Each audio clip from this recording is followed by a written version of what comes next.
Tu as une boîte, tu sens qu'il y a une perte d'efficacité, des frictions dans les équipes, des problèmes internes, peut-être que les chiffres baissent et ne vont pas non plus. Bref, tu vois que quelque chose ne va pas, mais tu n'arrives pas à situer le problème. Ça tombe bien, aujourd'hui, on va découvrir une méthodologie qui va t'aider à solutionner tout ça. Elle va t'aider à prendre du recul, mieux comprendre ta chaîne de valeur. Cette méthodologie, elle s'appelle le service blueprint. Nous allons tout d'abord définir qu'est-ce que c'est, pourquoi c'est nécessaire, quels sont les impacts positifs et comment procéder pour animer un atelier pareil.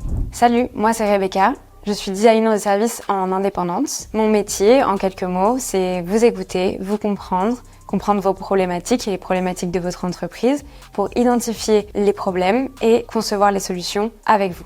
Donc la première partie, on va se demander qu'est-ce que le service blueprint. Le service blueprint, en français, donc c'est plan bleu, ça fait référence au plan d'architecte en bâtiment. Le service blueprint, c'est un parcours utilisateur amélioré où on va avoir plusieurs dimensions à l'intérieur de ce parcours utilisateur. On va avoir plusieurs personas déjà qu'on va pouvoir mettre en musique. On va donc pouvoir voir leurs interactions, mais aussi leurs outils. Donc moi j'appelle ça des touchpoints. Quels outils les utilisateurs ont pour réaliser leurs actions. Dans mon métier, je parle souvent de l'expérience collaborateur. En gros, je suis intimement persuadée que si le collaborateur est épanoui, l'utilisateur final sera content. Le service blueprint est un excellent outil pour constater et améliorer votre expérience collaborateur. Cette méthodologie peut s'adapter aux services très simples comme aux systèmes super complexes. Si vous êtes toujours avec moi, maintenant vous savez ce qu'est un service blueprint, pourquoi c'est nécessaire et là on va voir comment réaliser cet atelier.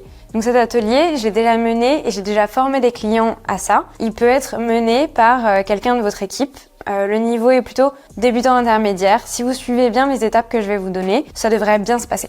Et spoiler alerte, si vous restez à la fin de toutes les 8 étapes, je vous donne un petit bonus. Ce qui est souvent la première étape quand on gère un projet, c'est cadrer. Donc définir le scope du service blueprint, d'où il va et où est-ce qu'il s'arrête. Est-ce que votre parcours, peut-être que vous êtes dans une entreprise très complexe, peut-être que pour rentrer dans cette premier exercice de méthodologie nouvelle, vous n'allez pas mettre à plat toute la chaîne de valeur de votre entreprise, mais seulement une partie. Donc il est important de savoir où vous commencez et où vous arrêtez.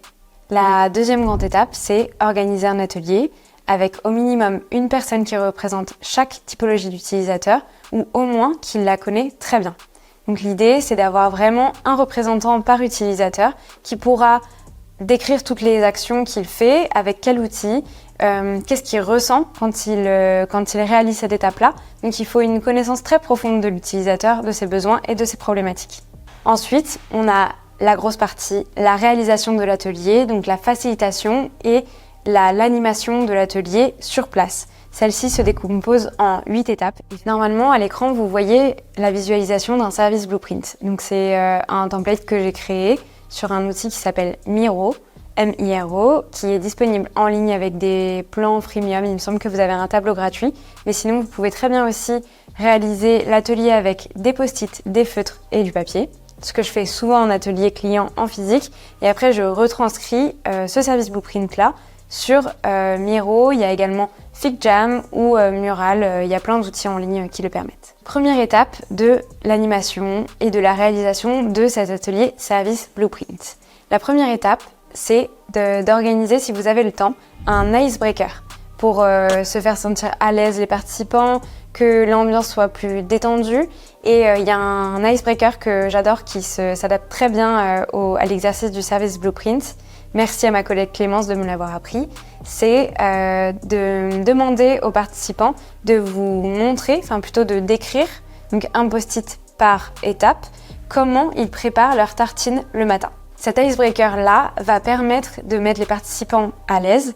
Donc on va rigoler un petit peu, ça va être une ambiance un peu plus cool.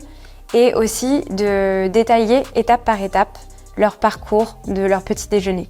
Donc ça va permettre que le cerveau se mette aussi au diapason avec l'exercice qu'on va leur demander, de morceler en fait leur étape professionnelle, quotidienne, sous forme de post-it. La deuxième étape, ça va être de rappeler le scope du service blueprint à tous les participants et ensuite de détailler les personas et de les mettre à gauche sur le service blueprint. Donc je vous montre à l'écran. Donc vous voyez, à gauche, vous avez persona 1, persona 2. Vous pouvez du coup détailler les typologies d'utilisateurs que vous allez travailler Ici, vous pouvez en mettre autant que vous voulez. Plus il y a d'utilisateurs, plus ça sera complexe, mais vous pouvez aller facilement à 5-6 utilisateurs sans problème. La troisième étape, ça va être de détailler ensemble les macros-actions. Donc vous voyez en haut de l'écran, vous avez les différentes macro-actions. Ce que j'appelle les macro-actions, c'est les grandes étapes d'un parcours utilisateur. Donc notamment peut-être l'onboarding, la commande, la réception, la livraison. Ça va être des grandes étapes de votre parcours qui va être détaillé après en petites étapes. La quatrième étape, c'est que chaque participant incarne un persona, donc comme on l'a mentionné précédemment, qu'il connaît très bien ou qu'il incarne. L'étape d'après, donc la cinquième, chaque participant qui incarne le persona remplit les actions, les touchpoints et les émotions ressenties sur chaque action. Donc du coup, il va venir détailler son parcours utilisateur du persona qu'il incarne.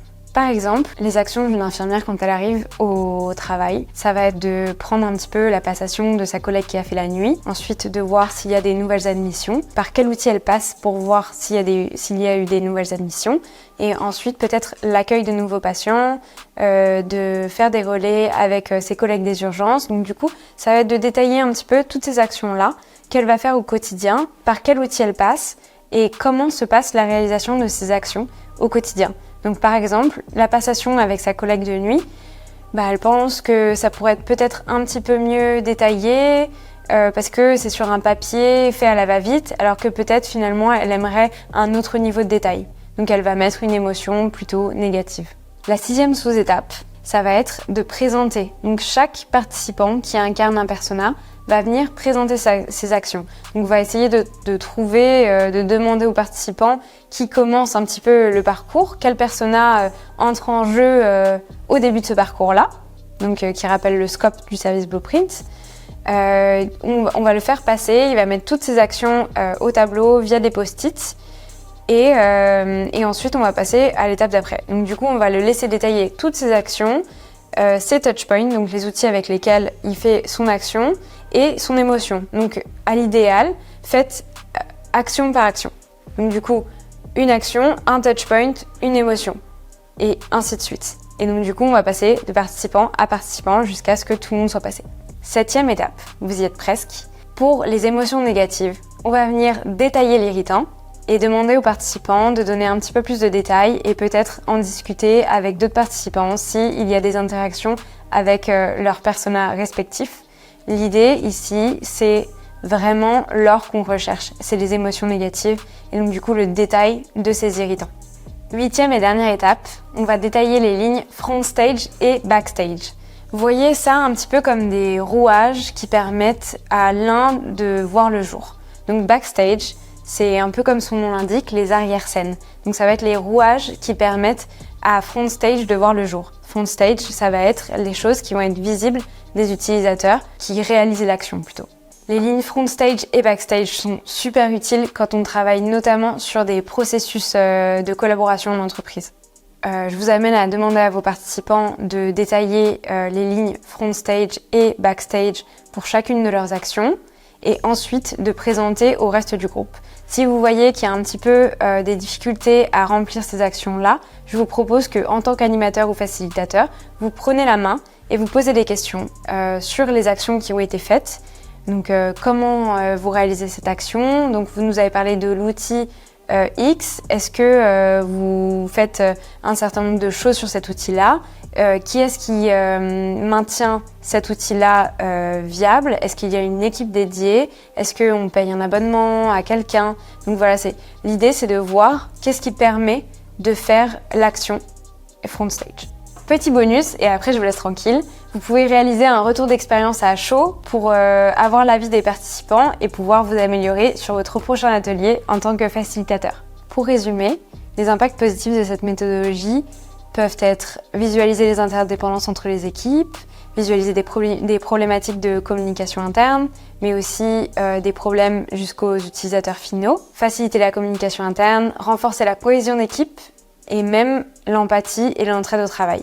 Mais surtout, elle permet de visualiser les problèmes et les solutionner avec les bonnes parties prenantes autour de la table. Nous voilà arrivés à la fin de la vidéo.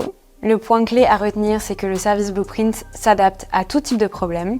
Et malgré les frictions que vous pouvez avoir dans votre entreprise, il existe des solutions comme celle-ci ou comme d'autres. Si vous avez trouvé cette vidéo pertinente, sachez que j'accompagne également mes clients dans leur formation et leur mise en place de l'éco-conception dans leur structure. Et le service Blueprint est un outil très utile pour assainir la chaîne de valeur. Si une vidéo sur l'éco-conception vous intéresse, n'hésitez pas à me le dire en commentaire. C'était Rebecca Gurtolevi, designer de service. Et j'étais contente de pouvoir faire cette vidéo. J'ai eu la chance de pouvoir faire cette vidéo car je fais partie de la Briqueterie, qui est la résidence des experts numériques à Marseille. Je vous laisse découvrir toutes les informations dans la description. Vous trouverez également ma fiche experte si vous voulez rentrer en contact avec moi. Et n'oubliez pas de vous abonner pour plus de tutos et de conseils. À plus.